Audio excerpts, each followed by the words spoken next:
When it comes to the ways we interact with society, there are a lot of things we take for granted on an everyday basis. We expect to be treated with basic decency and respect by the strangers that we interact with, especially in situations where we are spending our money. Unfortunately, that does not always occur, and sometimes when it happens and people are treated poorly, the consequences are astonishing. But if there is one thing that is true in the world, it is that for all our lofty ideals about all men being equal in the eyes of God and the law, different types of people are treated in different ways. Just as in The Prince and the Pauper, the very rich and the very poor may as well be living in two different worlds. The way this one man was treated for the sheer fact of how he lived has angered many who have called for a change. Nobody wakes up one day and says, "I want to be homeless." Many people walk by or encounter people who live on the street on a daily basis, in big cities and in small. It is often a misconception that these people choose this life or made poor choices, so that is why they are where they are. In some cases, that is definitely true, but in others, there are many other reasons. Whether it be mental illness or just falling on hard times, there are many reasons that can lead a person to become homeless. Imre was the latter, who tried to live a productive life and do the right thing, but kept finding himself falling down and unable to get back up. Years before he ever stepped foot in a Burger King for breakfast, Imre made an awful mistake.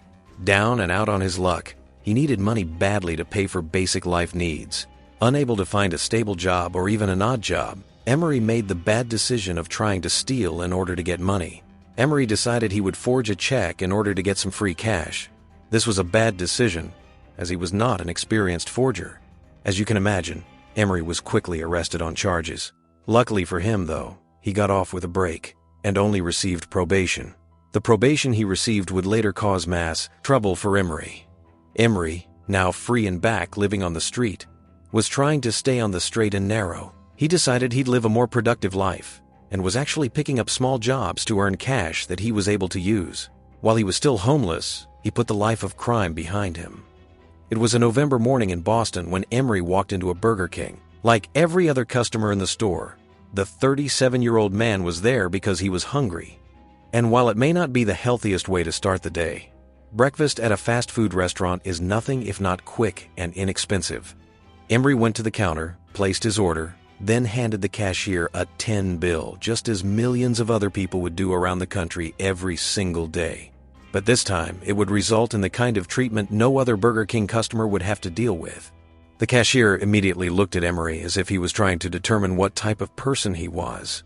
While it wasn't blatantly obvious that he was homeless, he also wasn't totally up to keep. The cashier looked him up and down, and Imre had no idea why. Rather than ringing him up and handing him a receipt, then moving on to the next customer while his food was prepared, the cashier stopped and took a close look at the bill. The cashier was acting very odd, and Imre was beginning to get nervous. He felt like he was being profiled and asked, "Is everything all right?" The cashier told him to wait a minute as he walked to the back of the restaurant. At this point, Imre began looking over his shoulder, totally embarrassed by what was occurring. What he didn't know was that the cashier was going to come back and say to him.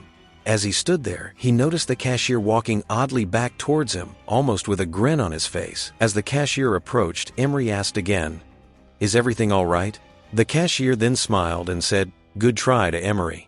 Imre had no idea what the cashier was talking about and asked him what did he mean. Imre was then surprised when the cashier accused him of trying to use a counterfeit money. The cashier had said the 10 bill that Imre had handed him was a fake and that he was calling the police. Imre, now totally embarrassed, couldn't believe what was going on, but it was about to worse. Being treated differently for most people wasn't exactly unfamiliar to Imre. He was a homeless person, which meant he was used to people looking down on him or thinking he was up to no good whether or not they had any cause to. This was different. He wasn't being accused of a crime. It's one thing to look down or feel pity for him, but it's an entirely different thing to accuse him of using counterfeit money to purchase his breakfast. This was not a good situation for someone like Imre to be in. But in this situation, where he was just trying to buy a meal like everyone else, it came as something of a shock. Still, without any food in his belly, Imre was willing to just take his 10, all the money he had to his name, and leave. While he found it ridiculous that he was being accused of this, he didn't want any trouble. He figured that if this Burger King wasn't willing to treat him with respect, he'd go get his breakfast elsewhere.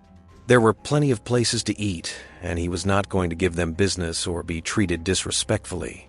Emery at this point politely asked the cashier if he can have his money back so he can go eat somewhere else, as they didn't want his business. The restaurant refused to give him his money back. Emery was in complete disbelief. Well, to most of us, 10 may be a nominal amount, but to a homeless person who only has 10 to their name, it was everything. He couldn't just leave without his money, as he needed that money to eat that day. It was all he had. He asked them to please just give him his money and he'll go.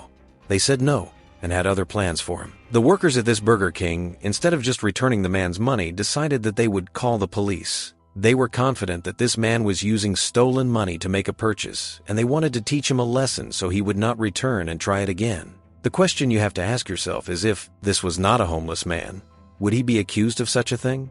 Would an ordinary person be put in this kind of situation and accused of using fake money? It's something that Emery asked himself as he waited. Emery decided to stay and wait for the police to come because he needed that money badly, and he couldn't leave without it. He tried to talk some sense into the cashier and the rest of the staff while he waited for the cops to arrive. He figured that when the cops arrived, they'd sort it all out and realize it wasn't fake money that he was using. The police would give him his money back, and he'd be able to go on his way and find somewhere else to eat. Boy, was he wrong. It was still early in the morning when a squad car with officers pulled into the Burger King parking lot after receiving a call that a man had tried to purchase a meal using fake money. It's not a usual call that officers get, but nonetheless, when they're called, they show up. The officers walked into the Burger King expecting a commotion, but saw a man calmly standing there as well as a few workers mulling around. They were unsure who were the involved parties, but were immediately called over by the employees so they can explain the situation. The workers at the Burger King told the officers what had happened and why they made the call. The officers had asked the worker to see the 10 bill as well as many other questions, such as if Emery has ever tried this before or if he was a frequent patron. After watching the officers speak with the employees, Emery felt confident that he would get his money back and be able to leave. He figured the officers had to recognize a 10 bill when they saw one. As Emery stood there and waited, he had no idea what was coming for him. The police walked over to Emery and asked him his side of the story. Emery explained what was going on and implored the officers to take a look at the bill, thinking that once they did look at this bill, the whole misunderstanding would go away. Emery was relatively calm. The officers said they had looked at the bill and they believed it was fake. They questioned him a bit more and asked where he got the bill from, and Emery couldn't believe it. Then, without hesitation, they arrested Emery on the spot. Instead of starting the day off with a hot meal, Emery Ellis was starting it off with a ride in the back of a squad car. On the ride to the police house, Emery could not believe what was happening to him.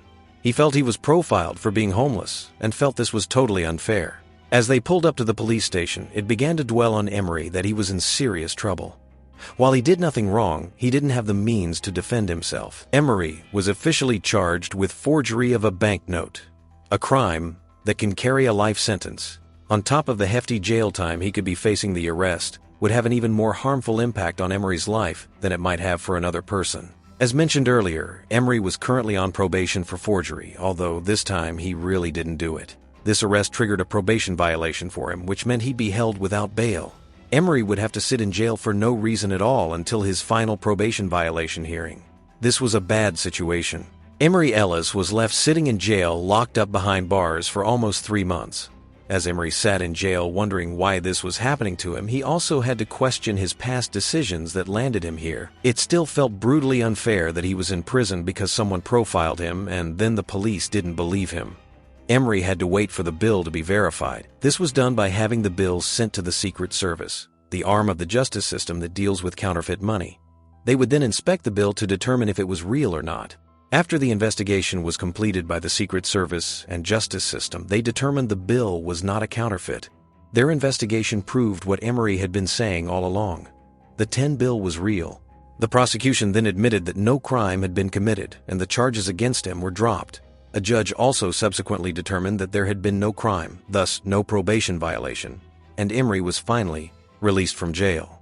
But his next ordeal was just about to begin. Just because he was out of jail, everything wasn't automatically right with the world. Emery had lost over 3 months of his life to this foolishness, not to mention being subjected to the fear of being locked away for the rest of his life. As an icing on the cake, he didn't even get his 10 back. Emery was now back on the street, without any money, and his dignity lost.